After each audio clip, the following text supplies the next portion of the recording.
یہ اس زمانے کی بات ہے جب زمین پر ایک ایسی قوم آباد تھی جسے اپنی طاقت پر حد سے زیادہ ناز تھا۔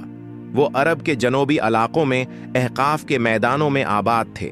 ریت کے وسیع صحرا، بلند ٹیلے اور ان کے درمیان مضبوط بستیاں۔ یہ لوگ قوم عاد کہلاتے تھے۔ قوم عاد عام لوگ نہیں تھے۔ اللہ نے انہیں جسمانی طاقت دی تھی، لمبا قد دیا تھا، مضبوط بازو دیے تھے۔ وہ اپنے گھروں کو ستونوں پر کھڑا کرتے تھے، ایسے ستون جو دور سے دیکھنے والے کو حیران کر دیتے تھے۔ ان کے شہر اونچے تھے، ان کی عمارتیں مضبوط تھیں، اور ان کی سوچ یہ تھی کہ ہم جیسے لوگ دوبارہ پیدا نہیں کیے جا سکتے۔ وہ جب چلتے تھے تو زمین کانپتی تھی، اور جب بولتے تھے تو غرور ٹپکتا تھا۔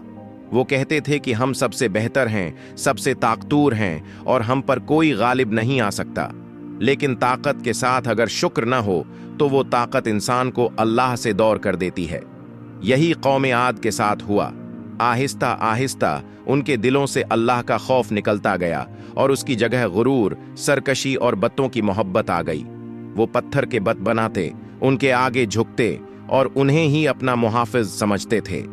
اللہ نے انہیں اندھیرے میں نہیں چھوڑا۔ انہی میں سے ایک شخص کو چنا جو حسب نسب میں بھی ان میں سے تھا، کردار میں بھی صاف تھا، اور دل میں بھی درد رکھتا تھا۔ وہ تھے حضرت ہود۔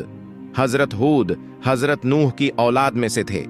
روایات کے مطابق وہ عابر بن شالخ بن ارفخشز بن سام بن نوح کے بیٹے تھے، یعنی وہ اس نبی کی نسل سے تھے جس نے طوفان کے بعد دنیا کو دوبارہ آباد ہوتے دیکھا تھا۔ حضرت ہود کے بارے میں یہ بھی ملتا ہے کہ ان کے بیٹے تھے۔ وہ خود ایک خاندان والے انسان تھے، اور اپنی قوم کی زبان، رسم و رواج اور مزاج کو اچھی طرح جانتے تھے۔ اللہ نے حضرت ہود کو حکم دیا کہ وہ اپنی قوم کو صرف ایک بات کی طرف بلائیں، اللہ کی بندگی اور غرور سے توبہ۔ حضرت ہود نے تبلیغ کا آغاز سختی سے نہیں کیا، انہوں نے نرمی سے بات کی۔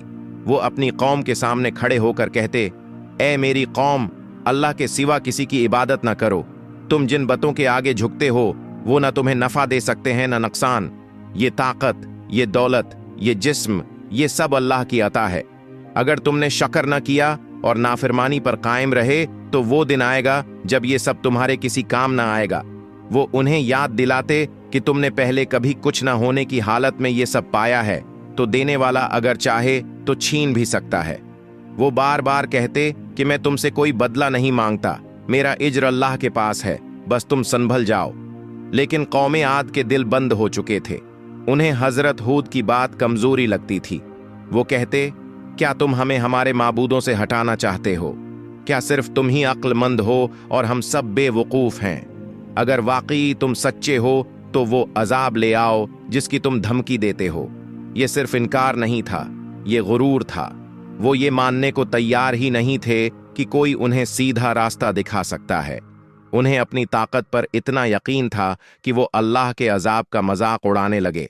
حضرت ہود کا دل دکھتا تھا، مگر وہ مایوس نہیں ہوئے۔ انہوں نے آخری بار کہا کہ میں نے تمہیں اللہ کا پیغام پہنچا دیا، اب تم خود ذمہ دار ہو۔ اللہ نے اپنی سنت کے مطابق فوراً عذاب نہیں بھیجا، پہلے مہلت دی گئی۔